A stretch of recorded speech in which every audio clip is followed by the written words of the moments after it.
Hello, everyone, and welcome to our exciting podcast, Identity to Impact Podcast.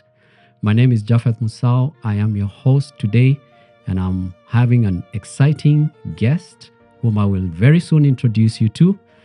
But our purpose today is to go through Identity to Impact.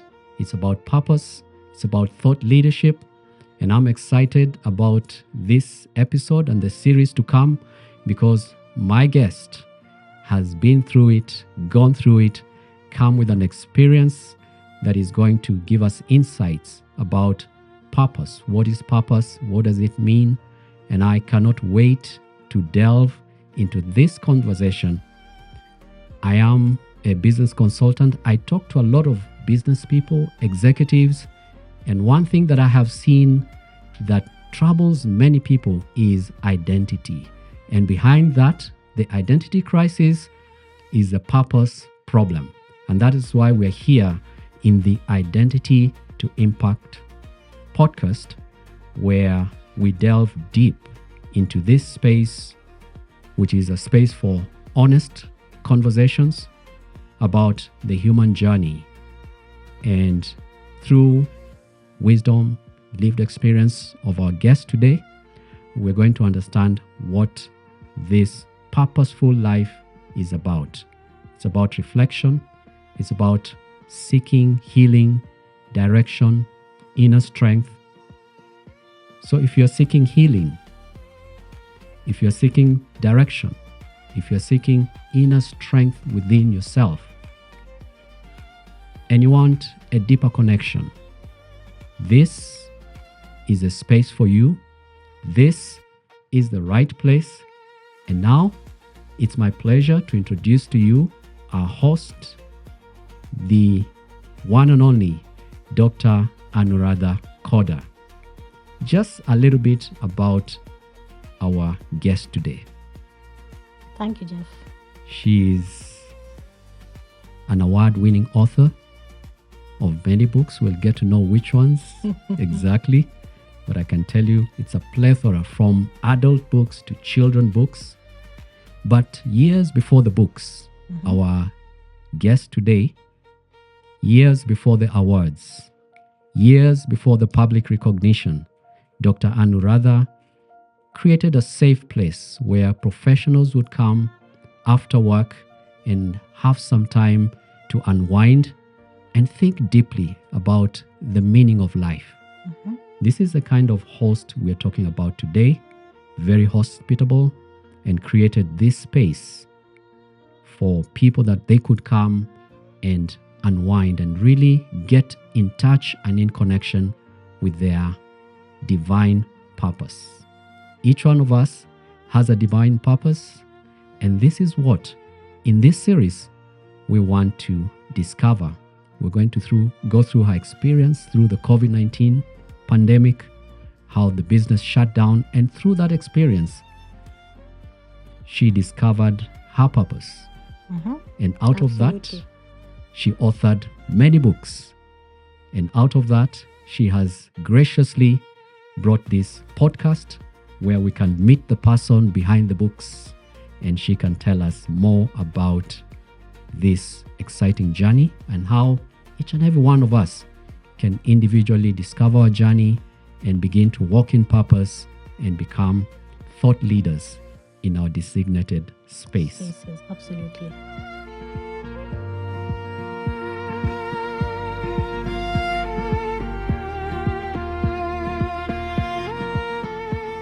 I don't want to steal the thunder from the author, so welcome, Dr. Khoda. Thank you. Thank you again, Jeff. I am really pleased that we have this space where I can now reach out to the larger community that has been waiting for this one word called purpose.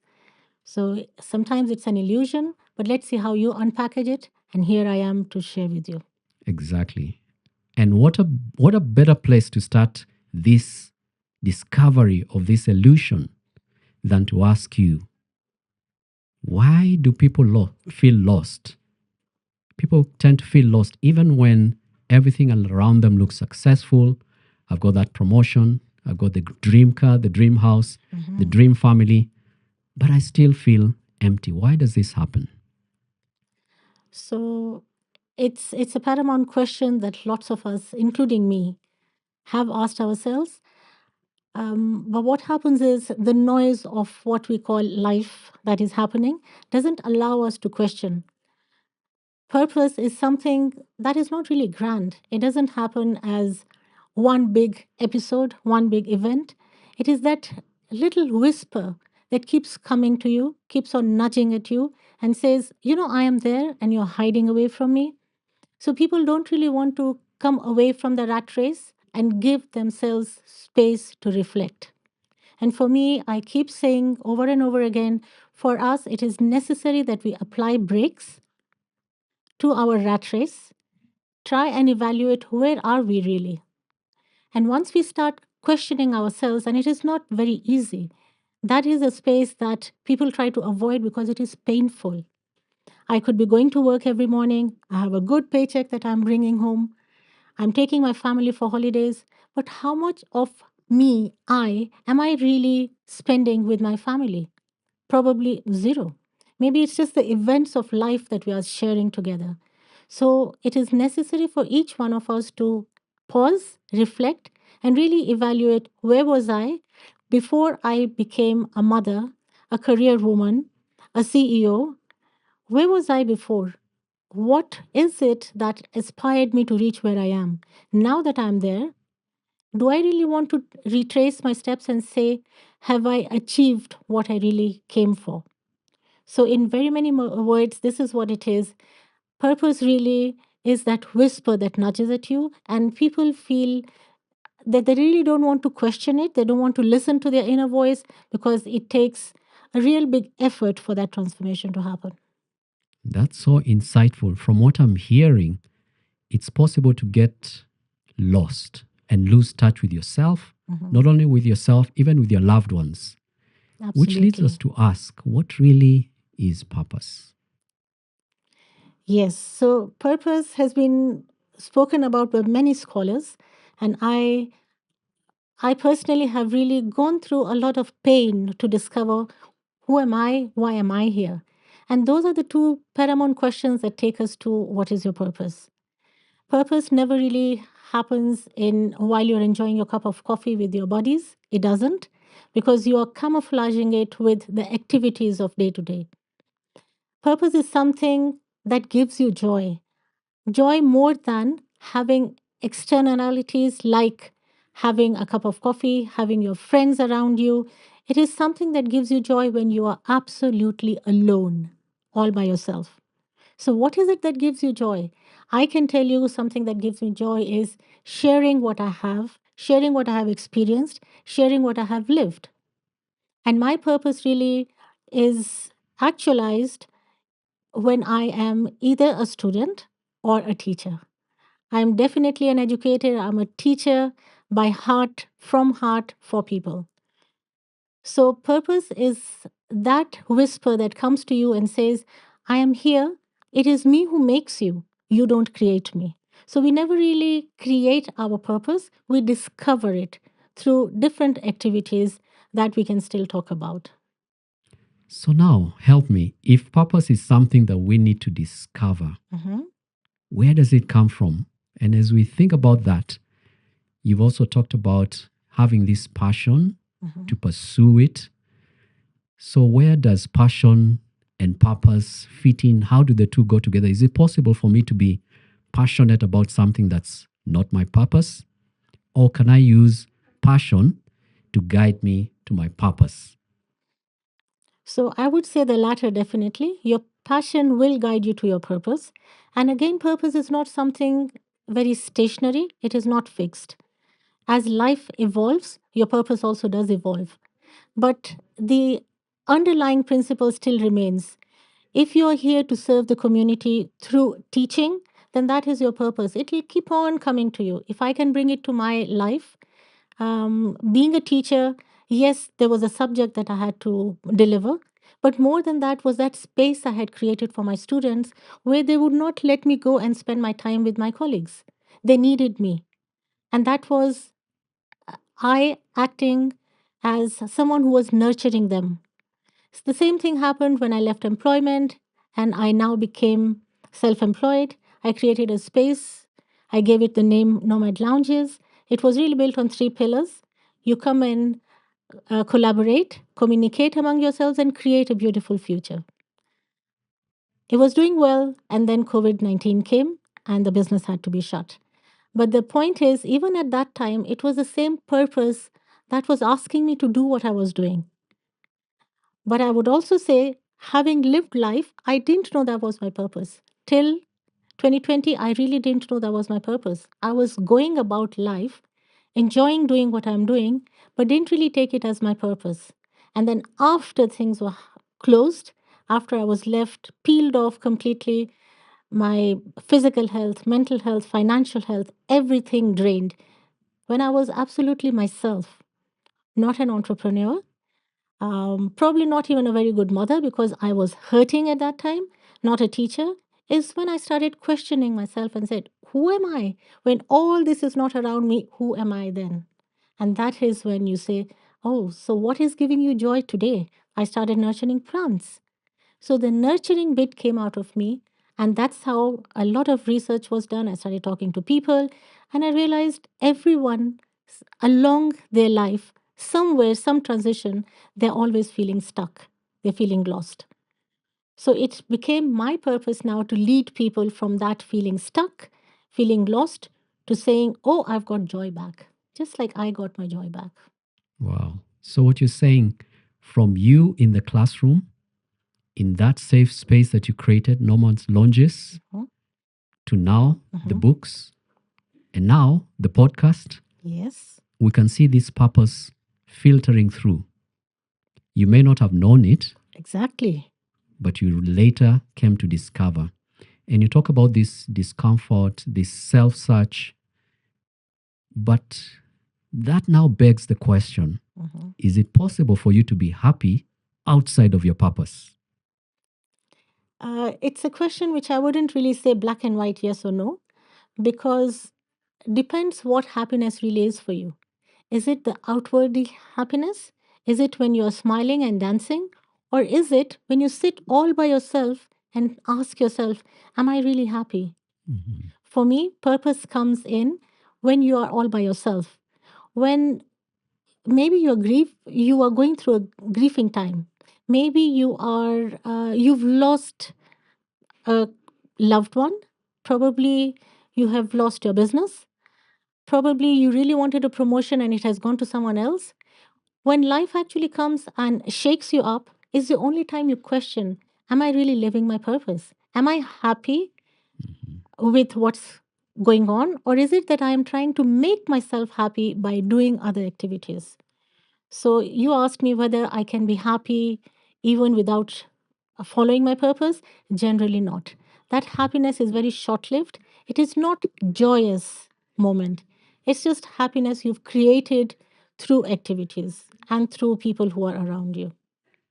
Interesting. Yes. So, as a follow up question, would you say it takes an event like happened to you, COVID Mhm. 19? You've talked about the promotion going to somebody else, Mhm. the contract being given to someone else, the client saying no to the proposal. Does it take such events for somebody to wake up and discover their purpose or to begin to question themselves? Or out of your experience, can it also come from your day to day? Would you say, for example, when you're in the class Mhm. teaching, Mhm. did you feel like you're in your purpose even though you didn't know it? We're now reflecting back. Yeah. In other words, does it take a catastrophic event for you to discover your purpose? Um, According to my experience and my learning, I would say it definitely is when life shakes you up. The reason is you could be enjoying what you're doing. If I take myself back to the classroom, I was in my element. I was happy and I was enjoying what I was doing. But I did not know I'm actually living my purpose. When you discover your purpose, is when you start putting all of yourself into it and say, this is what gave me joy. This is what the Creator has brought me here for. So it is different than living it and being happy doing it. Now, so to again answer you, does it always have to be a negative shaking before? Yes, because when you're happy, things are okay. You really wouldn't stop and say, am I happy? What is it that's giving me unhappiness? Because purpose is about joy. You've been to Mombasa, you're with your family, you're enjoying a holiday, a beach holiday. Why would you really stop by and say, can I start questioning myself? What is my purpose? Chances are you would not. But yes, you went there, you were alone, you saw other people laughing with their families, and you realized, oh, I actually did lose my loved one. So, what is it that is now going to make me happy? Is it that I want to now scaffold those who need love and care just like I am in need of?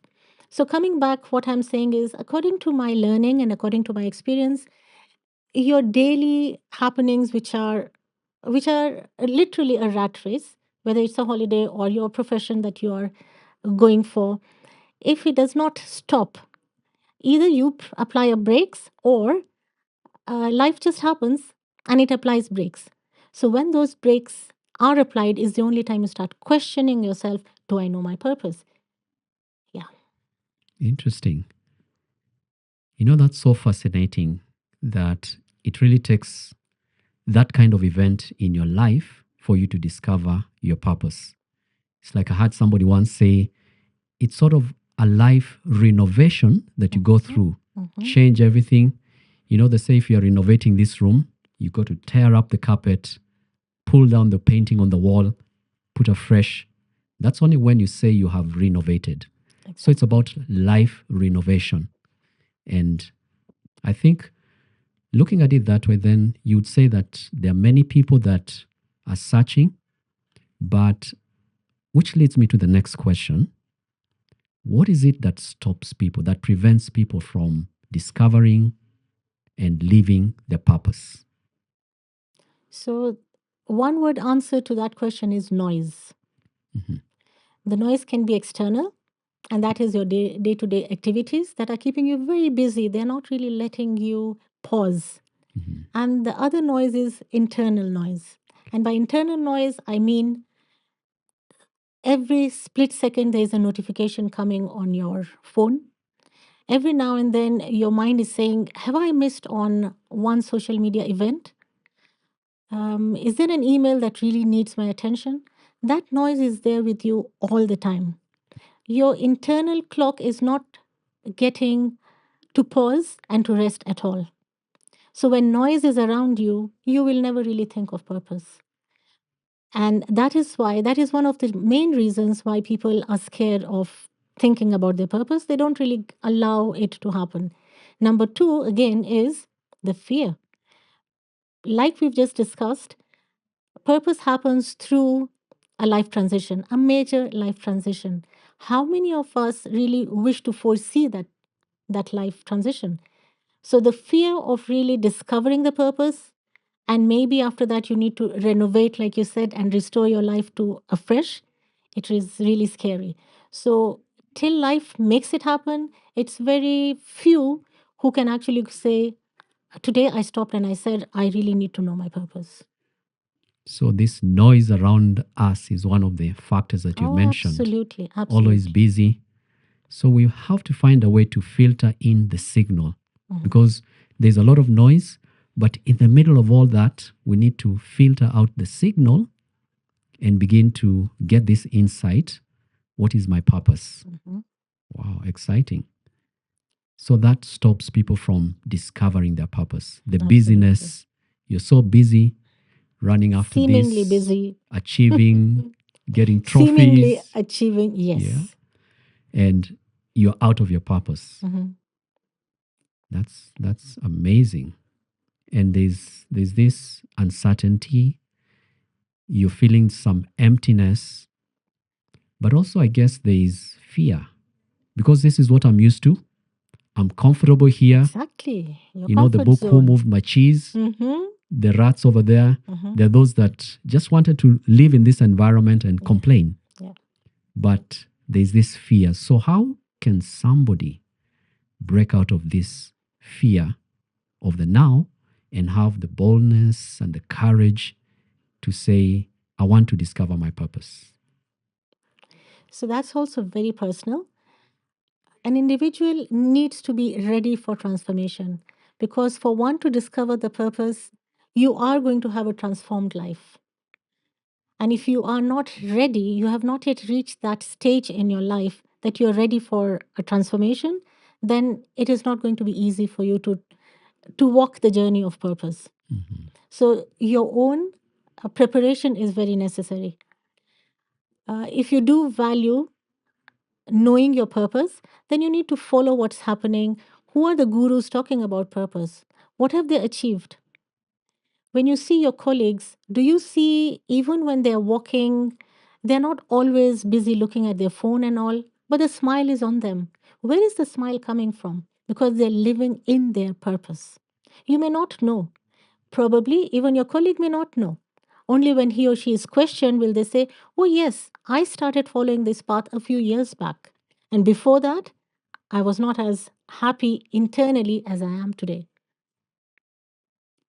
So people may know their purpose.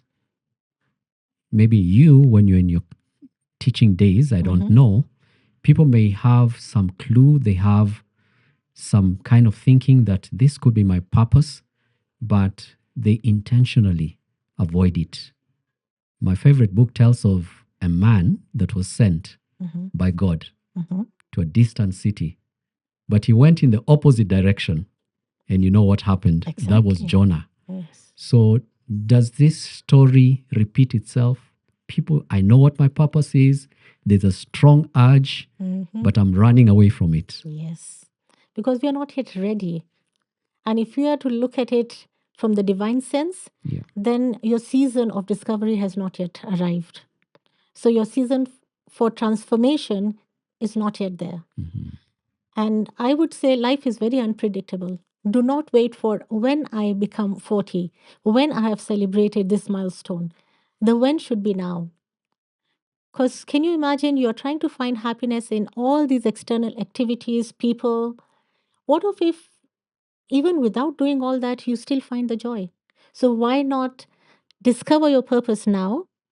Try to find how you're going to reach it. And of course, my book is definitely your manual to see how to discover your purpose. Once you know your purpose, you will not need all these external additions to keep you happy. Yeah. Yes. Tell us a little bit more about your book, The Power of Purpose. So I think you've been asking me questions. Probably this is the time I can also ask you a couple of questions because you have enjoyed reading my book. So if I was to say what is the book about, it is actually exactly what the title says. What is the power of purpose? And it came to be when I found my purpose. So coming to you, you have read the book. What do you see in the book? Are there any points that you would want to share with the audience so that they also look forward to holding the book in their hand or probably listening to the audiobook? Yeah. So let me pose the question to you. The book is a gem that needs to be discovered. Thank you. I like the way you start by distinguishing purpose and goals, the difference, and also you delve into the passion, how you can use your passion to discover your purpose. What really ticked it for me are the chapter end questions. Yeah, the questions that you respond to, they allow you to reflect deeply and begin to ask yourself, really, what is my purpose? Am I living my purpose? It's a guided book. The beauty with this book, it's a guided book, chapter by chapter. At the end of each chapter, you find questions that you answer, and it helps you to reflect on what you've just read and also internally. And I found that very enriching. Thank you. Yeah. Thank you very much. And I hope you will document it somewhere. Oh, yes. Right. Thank you. Thank you so much for that very beautiful review. So, yes, you did talk about the end of chapter questions. They came to be in the second edition because when the readers got my book for the first time, they were happy and they started asking me, do you not have an accompanying journal so that when I have read as to what are my core values and how can I really try and discover my core values before I even think about purpose, can I be jotting down some of my thoughts? So the end of chapters came to be prompts for a reader to really resonate with what he or she has read. So once you read it, I always say, when people ask me, it's such a small book, how long can it take me? A few hours, a couple of days? And I always say, I doubt it. You will skim through the book in the first reading, you will read the book in the second reading, and you'll start internalizing and owning it in the third reading. So that's what the book is about.